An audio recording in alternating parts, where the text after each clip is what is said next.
You are watching Sipping Off the Cuff on TequilaAficionado.com, also part of Tequila Aficionado Media. I'm Alex Perez in Southern California, and this is Mike Morales. I am in San Great Antonio. creative. How are you, man? I'm doing great. Good. Good to see you. It's been a while. We're winding down 2019 with a whole bunch of tequilas that showed up on our doorsteps while we were off doing crazy and wonderful things in the Midwest. And tonight we're going to be tasting the new iteration, Viva. Viva Mexico. Take a look at that. Look at that packaging. I know it's really unusual and different, but Alex, I like it. It's almost like wearing a hospital gown. You know, it tears open and yeah.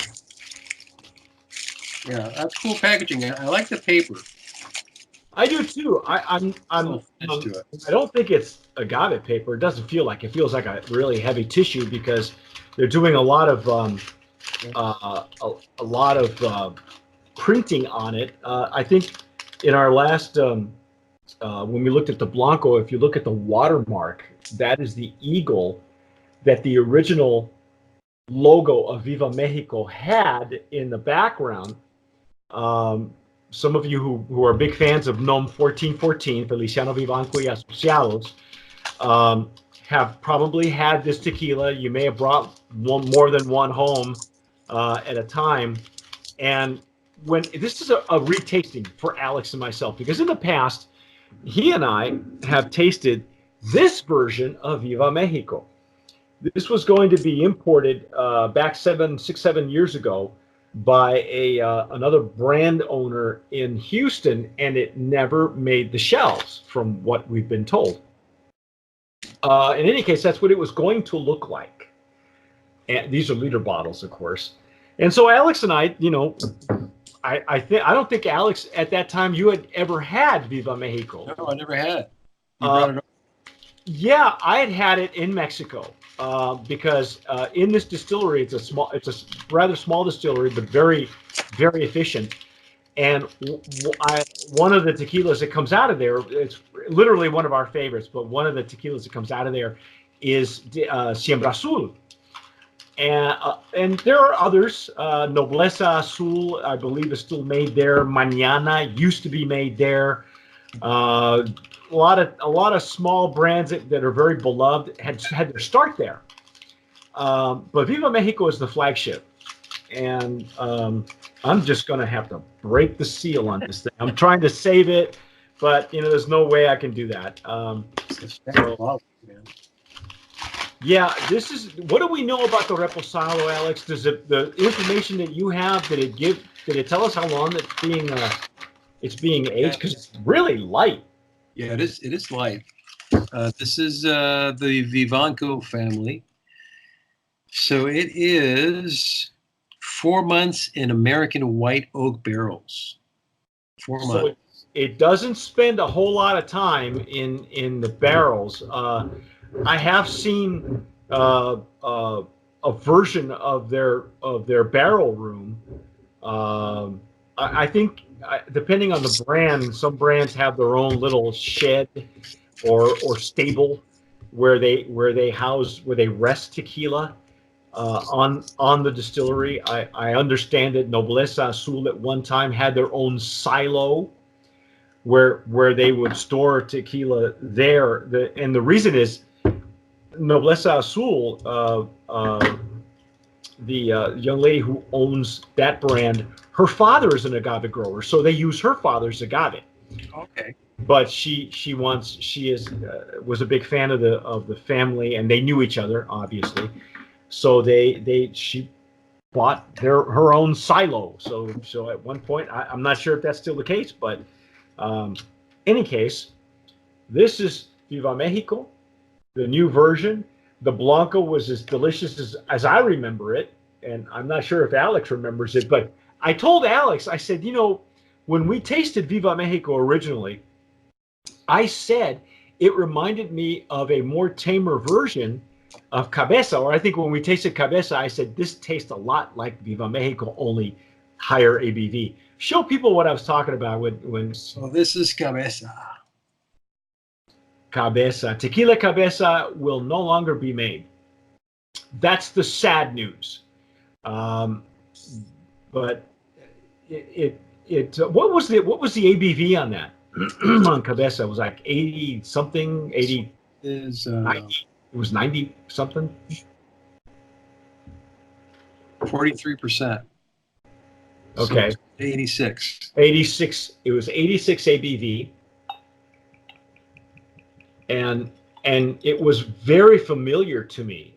It wasn't until I put two and two together that I figured out that this is like Viva Mexico, only it's amplified. It's a higher ABV, And higher proof. higher proof. So it's been a long time since we had the Reposado. I'm using my Stasso Jarrito for the wider mouth for the mezcal. Alex continues to hang in there with his Glencairn. By the way, they're made by the same company, so that's cool. Yeah, I love these Glencairns. They're I think just in the last week or so, they have they're like the official glass of the of a whiskey academy. So it's so light in color, pale straw. Yeah. Straw color. Now the nose is very interesting. You know that tropical fruit you were talking about in the Blanco? I get that now on the top. Yeah, it's coming through, but I'm getting the wood notes too.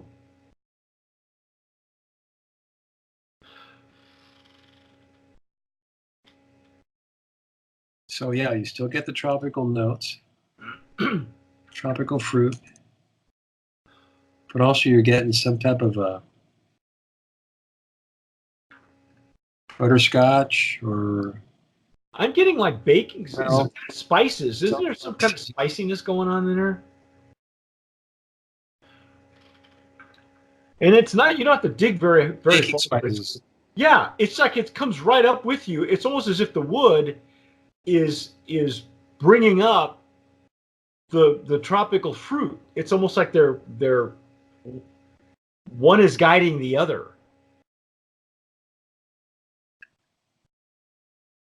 That's neat how the fruit is still there. Yeah, and I can sense it more now than I did when in just the Blanco.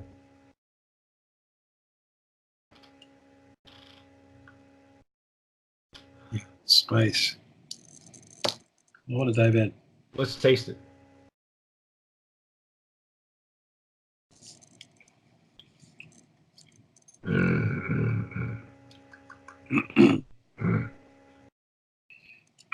Wow. Oh, wow. Cinnamon. Yeah. The pepper is kind of taken over by some cinnamon on the back of the palate now.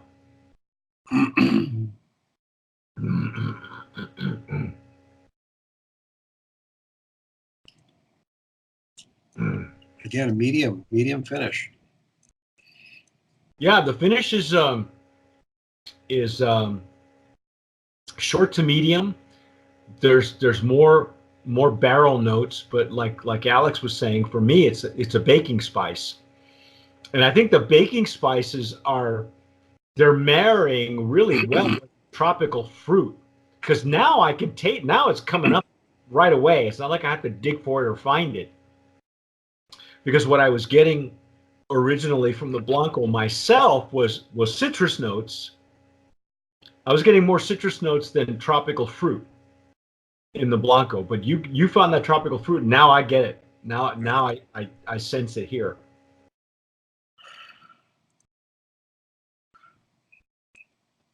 And it's just a hair. It's just rounding out the edge. It's actually adding more complexity, I think, to the Blanco. And the wood is not overbearing. It's actually light. Mm-hmm. Mm.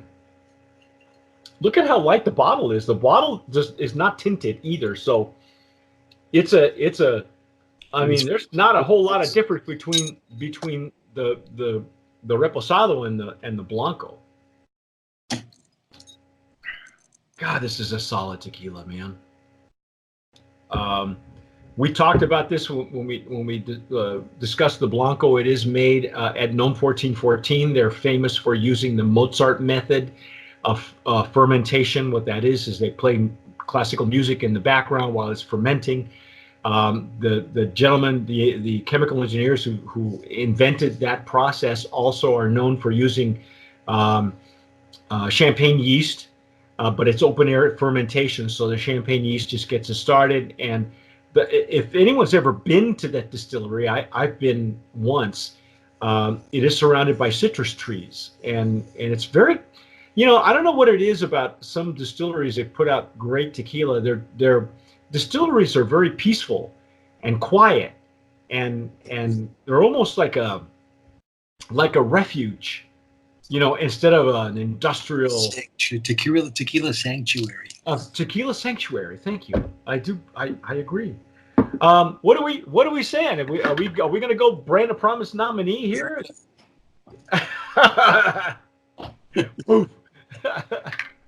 Yes, most definitely. It's a legacy brand as far as I'm concerned. This brand has been around for a long time. What did you say was an original recipe since when? Was it 29? 1929. Wow. 1929. They've been making the same thing since 1929. Why change it? They started as agave growers, so they that's primarily who they are. But they have a wonderful reputation as a quality distillery and great gentleman. Don Feliciano Vivanco has passed on, and his sons have taken over and are doing a great job. I'm glad that Viva Mexico is finally in the United States. If you see it in Southern California, if you see it in Texas, pick it up. This is a classic tequila. This is on par with El Tesoro, with Tapatio. When you talk about Highlands tequilas, you're talking about this one, Don Julio. Didn't you have a G? Yeah, it's OG. Didn't you have doesn't their POS say that they should be on par? Yeah, it's right here in the same shelf space as. This is what they would recommend. That the shelf positioning should be adjacent to Don Julio, Casamigos, and other similarly priced tequila brands. Casamigos, it beats Casamigos up and down. I don't know Casamigos, but you remember the Casamigos? Don Julio, yeah, Don Julio's legacy too. So. Oh yeah. So outstanding tequila, brand of promise nominee in that legacy category. But stick with us. We will be talking about the Añejo version shortly, but that's our take on Viva Mexico Reposado. This is the new version, the new iteration. I have to bear with me. I'm going to read what it says on the back of this label. I've never seen this before, but it says, the new one. Tequila Viva Mexico Reposado draws its inspiration from the red, dry soil, the fresh air, and the blue fields of Arandas, where its elaboration takes place with care and dedication. Now, see, the Blanco says something different. The Blanco starts off with Tequila Viva Mexico Blanco is produced in honor of the ash tree, a tree native to the region. And then it just says the tree gives a cool shade and fresh air, eases the intensity of the sunlight, and adorns the scenery. Duh. Hey, they like the tree. They like the tree, but I like this. This one here makes a little bit more sense. But anyway, so there we go. That's our take on. The Añejo's got something different. I hope so. It's part of the terrible wall. It's something having to do with I don't know. We